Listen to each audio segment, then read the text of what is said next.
하나님의 말씀 같이 읽도록 하겠습니다. 사무엘상 22장 1절에서 23절까지의 말씀입니다. 우리 서로를 향해서 예수님 안에서 사랑하고 축복합니다 라고 한번 축복의 인사 한번 같이 해볼까요? 예수님 안에서 사랑하고 축복합니다. 저 방송실에 있는 우리 수아에게도 수아야 예수님 안에서 사랑하고 축복한다. 우리 권사님에게도 예수님 안에서 사랑하고 축복합니다. 우리 저기 집사님들 계시죠? 네. 숨어 계셔서 안 보이네. 네, 모두가 예수 안에서 사랑하고 축복합니다. 먼저 들어가 보면요, 다윗이 사울을 피해 도망할 때 다윗 주변으로 사람들이 모여들기 시작했습니다. 놉 땅에서 오타가 났어요. 놉 땅에서 제사장 역시 다윗을 돕습니다. 민심이 다윗에게 기울수록 사울은 더욱 이성을 잃고 헛된 망상에 빠져 피바람을 일으킵니다. 이에 다윗이 할 수 있는 일을 하곤 인내하는 것밖에 없었습니다. 고난의 시간을 잘 견디는 것도 다윗에게는 아주 중요한 영적 전투였습니다. 인내함이 영적 전투라는 얘기지요. 그러면요, 인내의 근거는 무엇일까? 인내가 제가 사전을 찾아보니까 이렇게 돼 있더라고요. 괴로움이나 어려움을 참고 견디는 것. 근데 영어 사전이 한 가지를 더 넣었어요. 영어 사전이 뭐라고 되어 있냐면, 뭔가 받거나 이루어질 그것이 지연된단 말 들어보셨죠? 계속 뭔가 연기가 되는 거예요. 그 지연됨을 받아들이거나 참아내는 능력, 이렇게 정의가 되어 있어요. 능력이라는 것입니다. 인내는 주어지는 것이 아니라 능력이에요. 능력은 어떻게 확장되고 커질까요? 개발되는 거거든요. 인내도 개발되는 거예요. 다윗의 인생이 그 인생이에요. 그의 정점을 쫓아갈 때까지 이게 길러지는 장면이 참 많이 있습니다. 인내는 길러지는 것이다. 이걸 꼭 기억하실 수 있길 바라고요. 이 인내가 있으려고 한다면 이 인내의 끝에 뭔가 얻을 만한 것이 분명히 있다는 걸 알아야 인내할 수가 있어요. 그죠? 근데 그 끝이 보이질 않아요. 인내할 수 있을까요? 없을까요? 못해요. 얼마 후에 끝나버려요. 그죠? 내가 힘든 것도 어느 시간 지나면 이 정도만 견디면 끝나겠지라고 하는, 조금은 막연할지 모르지만 그래도 직감적으로라도 알 수 있는 그러한 끝이 보일 때, 목적이 보일 때 인내라고 하는 것을 할 수 있습니다. 그게 있어야 돼요. 근데 하나님이 없는 인생은 이 인내가 끝이 없어요. 좋은 세상 오겠지, 잘 살겠지, 건강해지겠지, 오래 살겠지. 근데 어떻게 돼요? 나중에 그러다가 끝나요. 끝이 없는 거예요. 그렇기 때문에 인내라고 하는 것, 분명한 목표는 어디서 오냐면 하나님을 아느냐, 하나님과 동행하느냐에 따라서 인내함이 있는 거예요. 다윗이 지금 참아낼 수 있는 것, 그가 왕이 된다고 했잖아요. 그죠? 근데 그를 이끌어가는 것이 아무도 없이 혼자 했다고 한다면 다윗은 이렇게 인내하지 못했을 거예요. 도중에 탈락을 했을 거란 말입니다. 하지만 그인의 인생에 그 인내함에 대한 분명한 목적을 제시하고 그 인내함에 대한 열매를 맺게 하시는 전능하신 하나님이 그의 인생에, 그리고 우리의 인생에 있을 때 인내를 할 수 있다는 거예요. 그 끝이 있는 거예요. 그걸 알아봐 줄 사람이, 전능하신 하나님이 있잖아요. 그걸 알아봐 주는 사람도 없어요. 얼마나 절망스럽겠어요. 내가 참는데 아무도 안 알아줘. 그럼 나는 절망 가운데 빠져 그렇게 끝나버리게 되는 것입니다. 성경은 말이죠, 오래 참음이라고 표현할 수 있는 인내를 성령의 9가지 열매 중에 하나라고 이야기를 합니다. 그만큼 인내는 성도가 가지고 있어야 할 덕목 중에 너무나 중요한 것입니다. 믿음의 선진들 전부 다 인내함 가운데 살았던 사람들이에요. 순교를 앞두고도 인내함을 참아내는 것이잖아요. 인내함으로 그 죽음의 공포를 이겨낼 수 있는 것이잖아요. 믿음은 인내가 그 밑에 깔려 있을 때 그 믿음이 단단하게 세워질 수 있는 것입니다. 성경은 수많은 믿음의 사람들은 모두 직간접적으로 인내의 삶을 살았음을 보여줍니다. 그 대표적인 사람이 믿음의 조상이라고 할 수 있을 아브라함입니다. 나이 몇 세에 하나님의 부르심을 받았죠? 75세. 그 당시 평균 연령이 100세 이상이 됐다고 해도 75세면 이미 몸이 굉장히 늙어 있는 상태라는 거예요. 그 상태에서 하나님 느닷없이 나타나서 아브라함에게 너에게 큰 민족을 이루게 하겠다라고 하는데 1년이 지나도 2년이 지나도 3년이 지나도 90이 돼도 95세가 돼도 아기가 없는 거예요. 어떻게 참아내겠어요?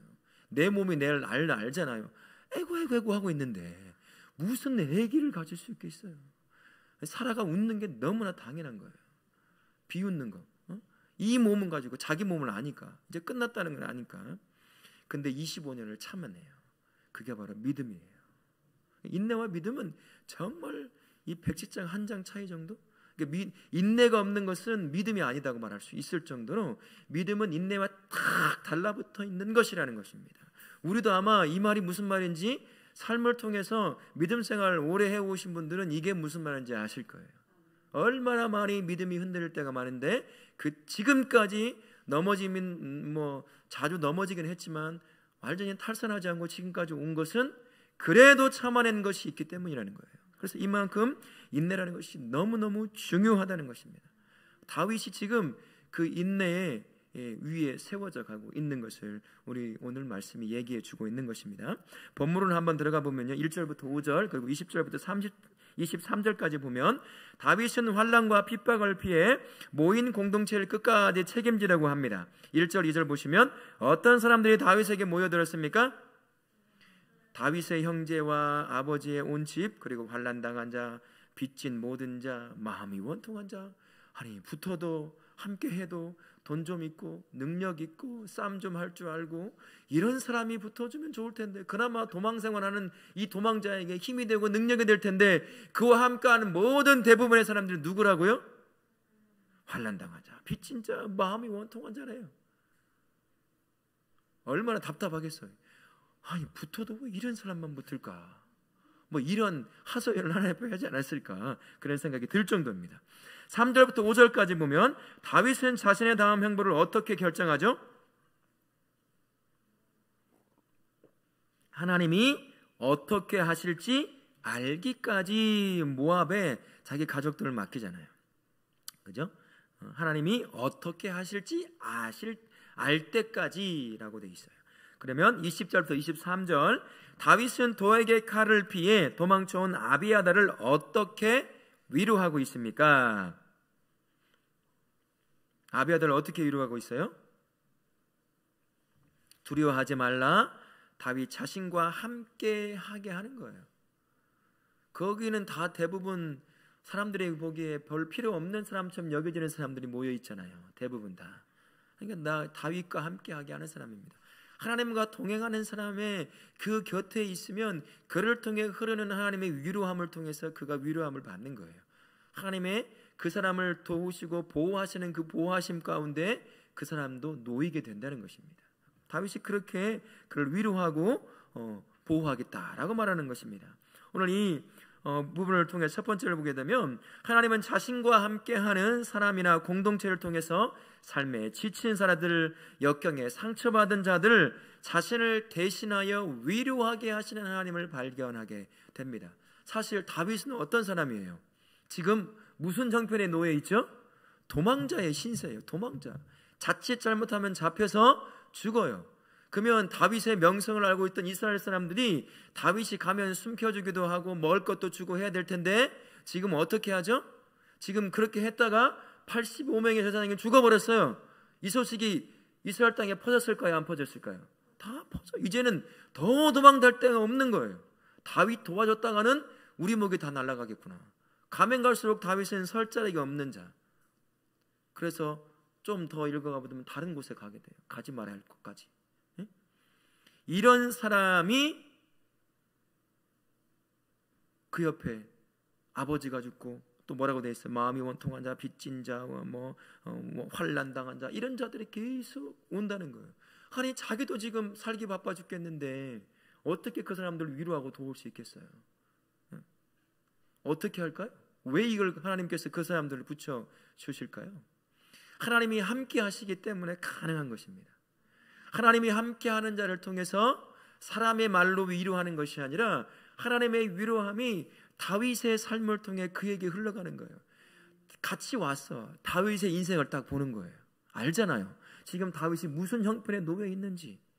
그러니까 그를 통해 또 위로함을 받는 거예요. 나도 원통한데 내 아버지 사장이 죽임을 당했어. 근데 다윗을 옆에서 딱 보니 다윗의 인생도 참 한숨에 나올 인생이잖아요. 지금 왕이 된다고 기름까지 부은 사람인데 지금 도망자로 신세로 굴속에 숨어 있고 광야에 숨어 있고 그를 만나면 모두가 다 밀고 할 뭐 그런 상태에 놓여 있는 것.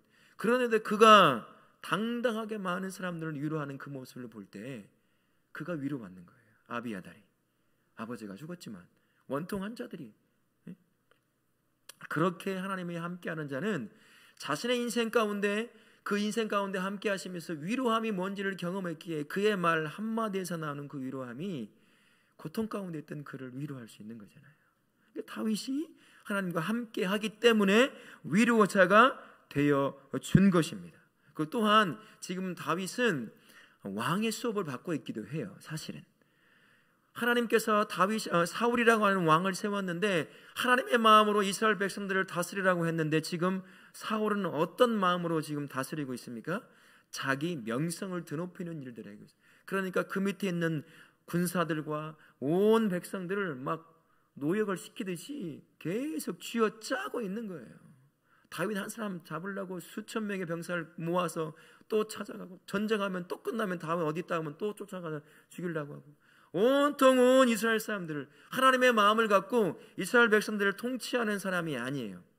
근데 하나님께서 이스라엘 백성을 통치하는 사람은 지금 다윗이 왕의 수업을 받아가는 바로 그 모습이에요. 위로자의 모습. 하나님의 마음이 그거거든요. 위로자의 모습으로 다윗을 왕으로 세워 이스라엘 백성들로 하여금 하나님과 함께하는 나라가 하나님을 통해서 어떻게 위로함과 보호함을 받는지를 그가 몸소 도망자의 신세를 겪으면서 지금 왕이 되어가고 있는 거예요. 그러면서 그 옆에 계속 똑같은 아픔을 당하는 사람들을 붙여주십니다. 그래서 이렇게 섬기는 것이다. 나의 마음이 이스라엘 백성을 나의 택한 백성으로 만든 것이 지금 내 마음이 다윗을 통해서 보여지고 있는 거라는 거예요. 지금 그 모습을 우리가 보게 된 것입니다. 우리 공동체는요, 그리고 우리 하나님과 동행하는 다우라 교회에 있는 모든 한 분 한 분들은 나와 함께 하게 한 그 누구든지 간에 그 사람이 삶의 문제에 아픔을 겪었던 다양한 삶의 문제가 겪었건 간에 우리를 통해서 만나게 되는 그 누구든 우리 공동체에 와서 함께 예배하고 함께 교제하는 그 누구든지 간에 다윗처럼 그렇게 하나님의 마음을 품고 그들을 위로할 수 있어야 합니다. 그게 하나님께서 우리를 세우신 이 공동체를 세우시고 우리를 한 사람 한 사람 믿음 안에 서게 하신 이유라는 것이에요. 우리뿐만 아니라 하나님의 이름으로 세워진 모든 교회가 다 그런 목적을 갖고 있어요. 그래서 이곳에 들어오는 그 누구든 나로 하여금 만나게 하는 그 누구든 내가 할 수 있는 작은 것들을 통해서 그의 마음을 위로하고 삶을 보호하고 해줄 수 있는 그런 삶을 살아야 한다. 그러한 공동체로 세워져 있어야 한다는 걸 꼭 기억하실 수 있기를 바랍니다. 아멘. 우리 첫 번째 나눔을 한번 보시면요, 다윗은 사울의 칼을 피해 도망다니면서도 하나님의 뜻을 기다렸고 공경에 처한 사람들을 지키고 돌보았습니다. 하나님의 때를 기다리지 못했거나 도움이 필요한 지체를 외면한 적이 있는지 왜 그랬는지 나눠봅시다. 혹은 하나님의 뜻을 구하고 있는 일이나 돌봐야 할 이웃이 있다면 이야기해봅시다 라고 나눔에 대한 부분이 있습니다. 신앙생활하는 사람들에게 무엇이 가장 힘든 일일까? 여러분들은 어떤 일이 가장 힘든 일이세요? 제가 신앙생활 하면서 하나님을 믿어가면서 이건 참 힘들다. 뭐 다양한 게 있을 거예요. 뭐 용서하는 게 힘들어요. 뭐 이런 게 뭐 새벽 기도가 힘들어요. 뭐 기도가 어려워요. 성경 레위기가 어려워서 평생 레위기를 넘어가지 못한 것 같아요. 그게 어려워요. 막 이런 말 하시는 분이 계실 거예요. 근데 저는 두 가지인데요. 용서라는 게 가장 힘들었어요. 지금도 어려운 건 마찬가지인 것 같고 또 하나가 뭐가 있냐면 기다리는 거예요. 하나님께서 기도의 응답은 세 가지로 주시거든요. 즉시 응답할 때가 있어요. 그리고 기다리라고 할 때가 있어요. 그리고 뭘까요? 아니야, 안 돼 라고 응답하실 때가 있는데, 즉시 응답하시거나 아니다 라고 하면 속 시원해요. 아니다 하면 서운하긴 하겠지만 그래도 속이 시원해요. 들었으니까. 근데 기다려라. 언제요? 그냥 기다리고 있어. 미치는 거예요. 그죠? 그런 경험 있으세요? 매일같이 새벽 기도하고 뭐하고 하나님의 응답을 기도하는데 응답이 없어. 그 1년이 지났네. 1차 번제금을 드리면서 같이 하고 있는데 1차 번제가 지나버렸네. 아직도 응답이 없어. 이게 기다는 건지 안 기다는 건지, 이게 참 답답할 때가 있어요. 다윗이 처음에 그러지 않았을까 싶습니다. 왕으로서 사울 자체도 자기가 왕이 될 거라는 걸 알고 있는데 당하는 삶은 계속 왕은커녕 이젠 막 자기 나라에서도 못 살 정도가 돼버려 가는 것이죠. 언제라는 거예요. 언제 내가 왕위에 세워지냐. 인내라는 게 너무 힘들더라는 거예요. 그 이유가 뭐냐면 하나님의 타이밍하고 나의 타이밍이 달라요. 내가 원하는 때에 내가 원하는 걸 딱 받으면 나에게 정말로 좋겠죠. 그죠? 우리 아이들도 뭐 여러분들 다 우리 성도들 다 키우려고 하실 거예요. 애들이 원하는 게 뭐겠어요? 달짝지나고 맛있는 거예요. 그 원할 때마다 그걸 다 줘보세요. 어떻게 돼요? 당뇨 걸려요. 이빨 썩으면 그것으로 끝나면 끝나요. 그냥 당뇨에 비만에 이게 어린아이가 성인병에 다 걸린다는 거예요.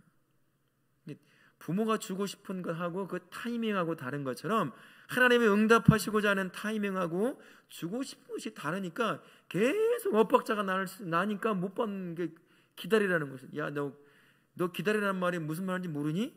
기다리는 게 뭔 말인지 몰라? 네 기도를 점검하라는 거야. 네 기도를 다시 봐봐. 뭐 달라고 하는지, 그게 너한테 필요한 건지, 널 주면 너를 살려낼 건지, 교회를 살려낼 건지, 다른 사람을 살려내는 대로 쓸 건지, 아니면 너 좋다고 쓸 건지 한번 생각해봐. 이건데 계속 응답 없다고 기다리고 있는 경우가 참 많이 있다는 거예요. 그래서 정욕을 쓰려고 구한다는 말이 있는 것이죠. 그러니까 응답함이 길어지면 길어질수록 두 가지가 될 텐데, 하나는 그 일이 너무나 크고 중차하다 하기 때문에 기도로 철저히 준비되지 않으면 안 되니까 그렇게 준비하실 수가 있긴 한데, 그러나 우리가 기도하는 기도의 제목들을 잘 살펴보면 대부분 뭐냐면 정욕으로 쓰려고 하는 것 때문에 이 하나님의 타이밍과 하나님이 주시고자 하는 것 자꾸 엇박자가 나니까 응답이 없는 거예요. 그러니까 혹시 10년간 기도했는데 응답이 없다, 그럼 한번 점검해 보셔야 돼요. 우리 젊은이들이 보면 결혼에 대한 그 환상 가운데 기도의 제목들을 정하거든요. 자기 나름대로 기도의 제목. 우리 여기 청년 때부터 신앙생활 했던 분들은 아마 그 좋은 남편, 좋은 아내 만나게 되려 기도 제목 막 100가지 막 주르륵 열려.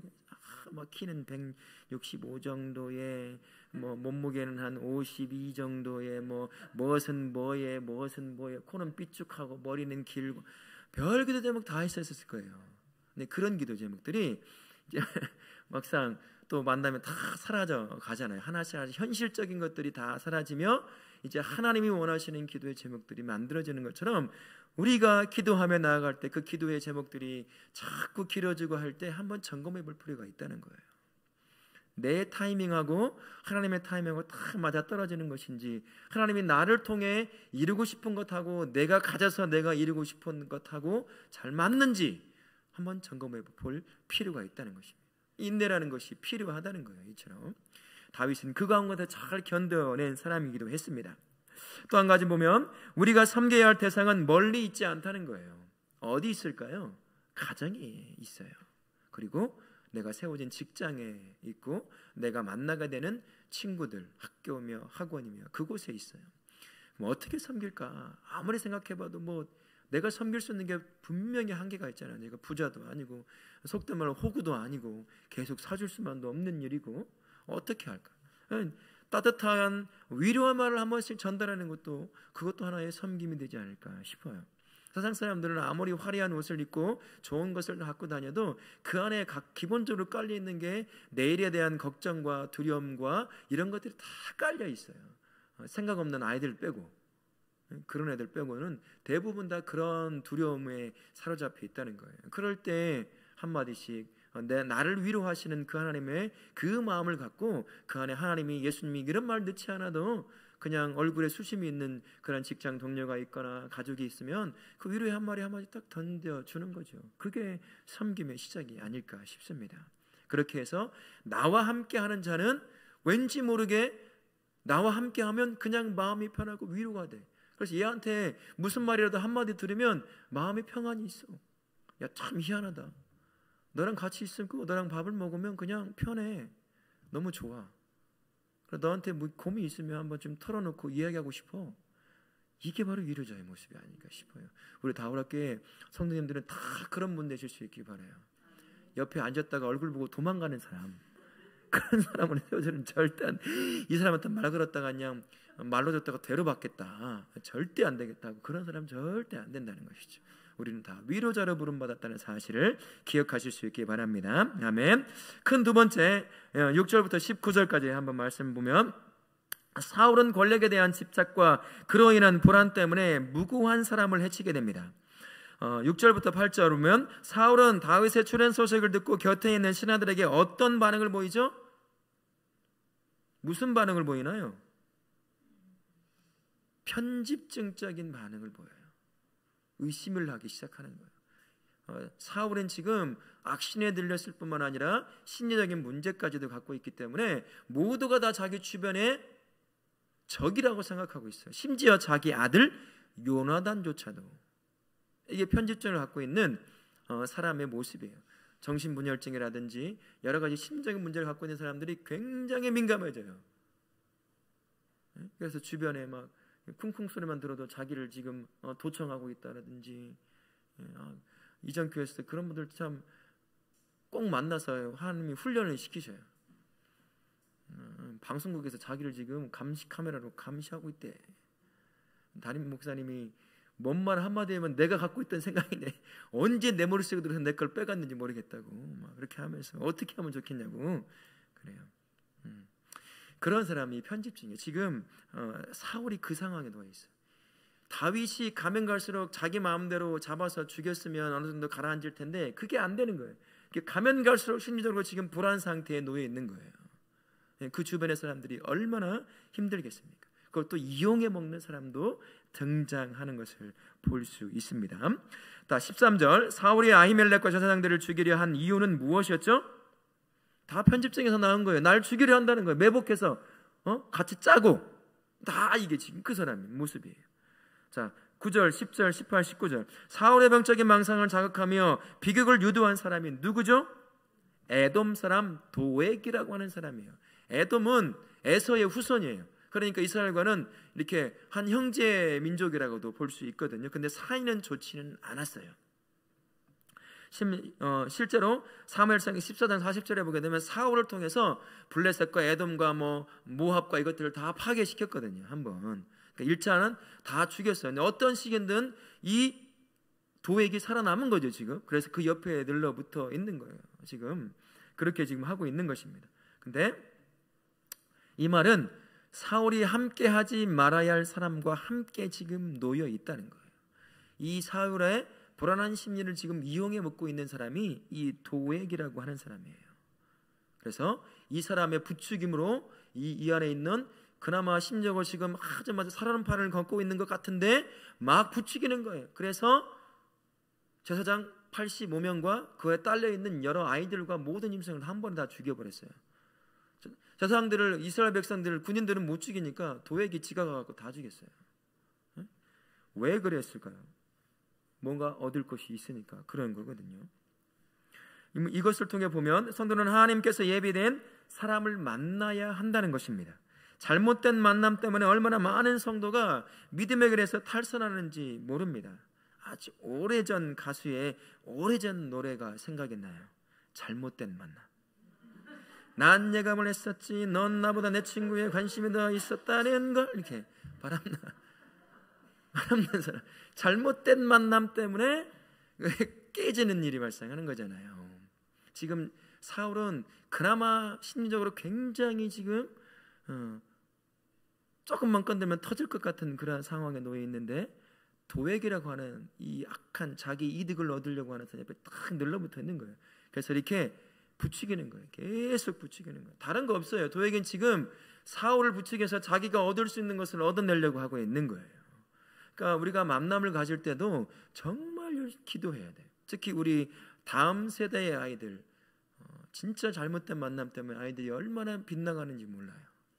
정말 좋은 친구도 만나야 되고 또한 좋은 친구가 되어 줄 수 있도록 계속 아이들의 만남을 위해서 기도하십시오. 가는 곳곳마다 하나님 예비된 만남을 갖게 해주십시오.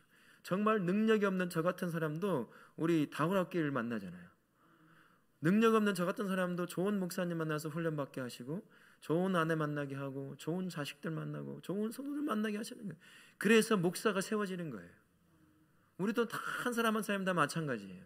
정말 하나님이 예배하신 그 만남들을 통해서 내가 세워져야 할 삶의 길로 인도해 가는 거예요. 내가 능력이 있어서 세워지는 건 그건 오래 못 가요. 금방 교만함 가운데 넘어져 버립니다. 사울의 그 모습이에요. 하지만 다윗을 보세요.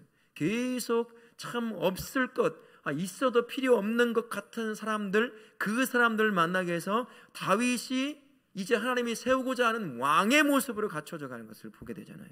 이 만남이라는 게 얼마나 중요한지 몰라요. 그러니까 우리가 나를 위해서 좋은 만남을 위해서 기도해야 하는 것과 함께 우리 다음 세대 아이들이 좋은 만남을 위해서 꼭 기도하실 수 있기 바라요. 우리 결혼을 앞둔 그러한 자녀들이 있다고 한다면 절대로 이상한 꿈 꾸지 않게 기도하셔야 돼요. 나는 선교사의 마음으로 예수 안 믿는 남자 만나고 예수 안 믿는 여자 만나서 내가 그를 전도해야겠다. 천만의 말씀. 진짜 꿈 같은 얘기예요. 30년 40년이 걸려 이 마음에 속은 썩을 대로 썩은 문대로 다 끝나버리고 자기 죽고 나서도 안 믿을 수도 있어요. 꼭 속아요. 연애 때는 뭐든 다 하거든. 하늘에 별이라도 따주려고 하는데 교회 가자는데 거기 한번 안 따라가겠어요? 딱 결혼하고 난 그 다음부터 안 와요.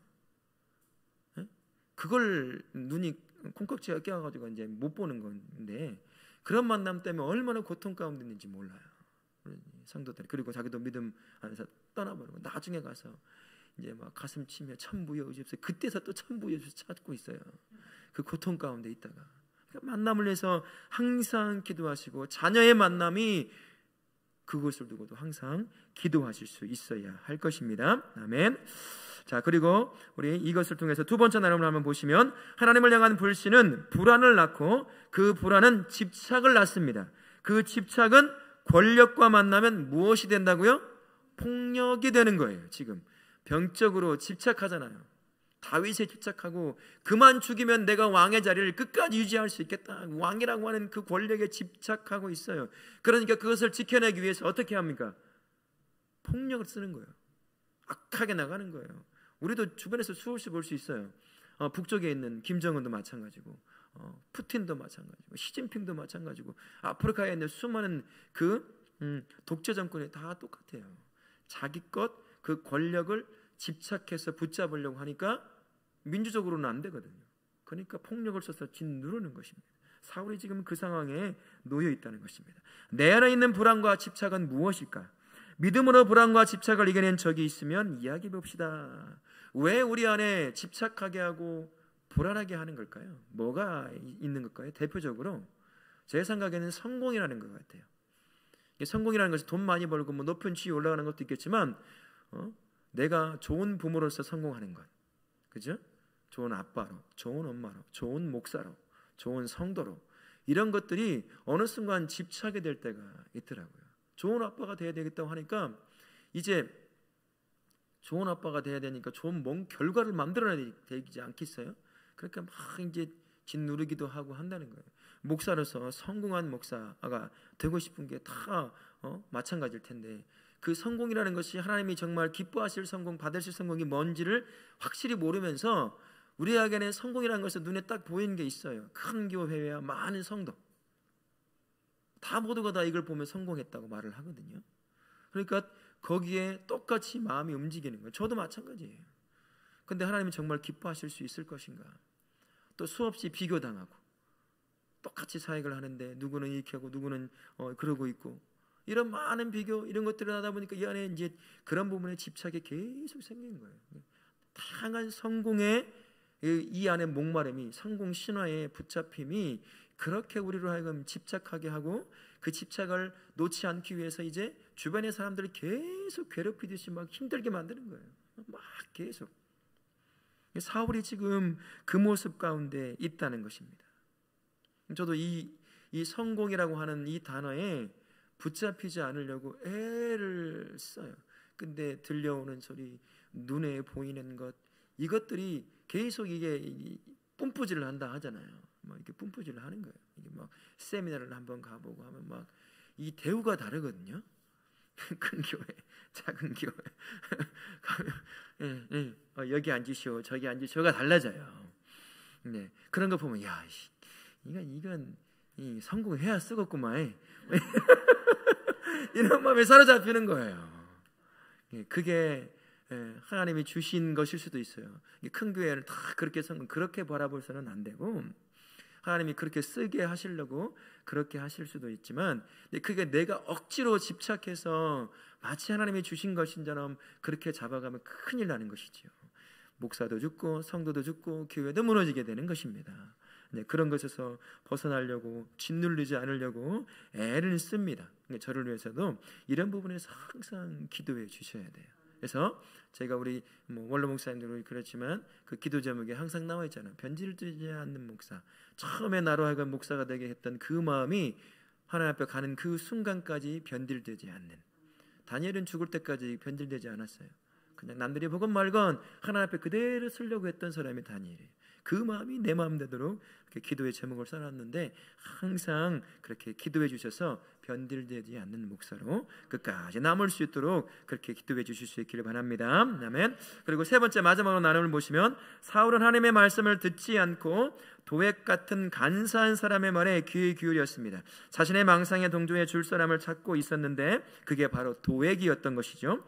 충언과 가머니스를 어떻게 구별해야 하는지 내게 좋은 조언을 해주는 사람은 누구인지 나눠봅시다라고 했습니다. 충언과 가머니스를 구별할 수 있어야 된다. 그러니까 나로 하여금 쓸데없는 것, 하나님이 원치 않는 것을 쫓게 만드는 그 소리와 하나님이 바라시는 하나님의 음성을, 이 둘을 구별할 수 있어야 한다는 거예요. 지금 다른 것이 아니라 뭐가 있을까를 보면 하나님이 가장 큰 조언자라는 거예요. 그럼 하나님의 그 음성과 그 뜻을 알려고 한다면 주의 말씀에 가까이 갈 수밖에 없어요. 이 사울을 보고 다윗을 보고 하나님이 이들을 어떻게 이끌어가는지, 그 인생에 어떻게 역사하시는지 이것들을 면밀히 묵상하고 생각해 보는 것이죠. 그러면서 나의 삶을 여기에 한번 대입해 보는 거예요. 나는 지금 어떤 방향으로 가고 있는지, 어떻게 세워져 있는지를 찾아내는 것이죠. 그래서 누군가가 내 속에 그럴싸하게 들려오는 그 소리가 정말 하나님이 나에게 주시는 소리인지, 아니면 세상에 주는 소리를 마치 하나님이 주는 소리로 그 속음에 넘어가서 그것이 하나님께서 인도하시는 길인지 쫓아가고 있는 것인지를 구별해낼 수 있어야 한다는 거예요. 이 말씀을 더 깊이 읽고 묵상하고 해야 한다는 것입니다. 또 한 가지 길이 있다면 뭐가 있을까요? 기도하는 수밖에 없어요. 가장 먼저 하나님의 뜻을 구하는 것. 오늘 하나님 주께서 원하시는 뜻이 뭡니까? 물어보는 거예요.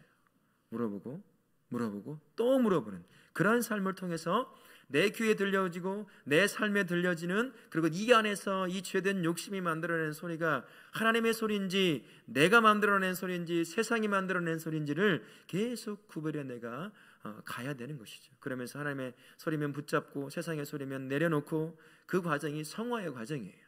그래서 하나님처럼 되어가는 거예요. 예수님처럼 만들어져 가는 거죠. 다윗이 하나님이 세우고자 하는 왕이 되어져 가고 있는 것처럼 우리도 그렇게 되어져 가는 것입니다. 그리고 한 가지가 더 있다면 이제 좋은 영적 목회자를 만나는 것이죠.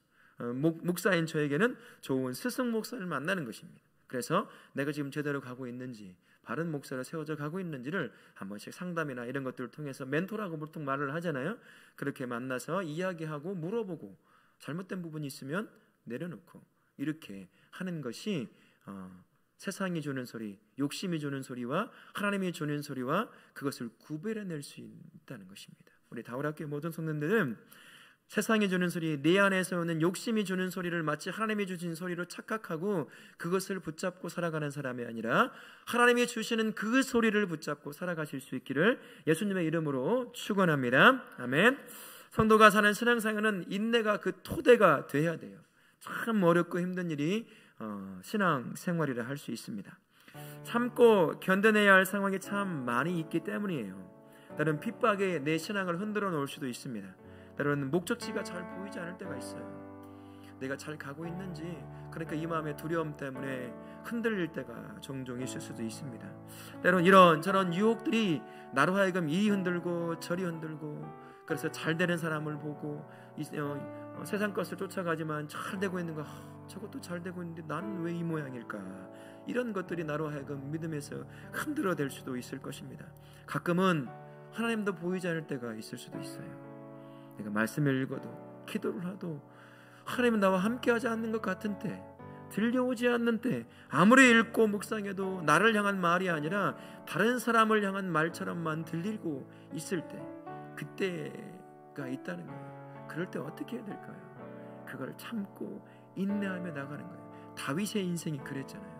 왕으로 세워지기까지 사울은 그렇게 세워지지 않았어요. 몇 년 후에 아주 편하게 왕으로 세워졌어요. 교만으로 쓰러지잖아요.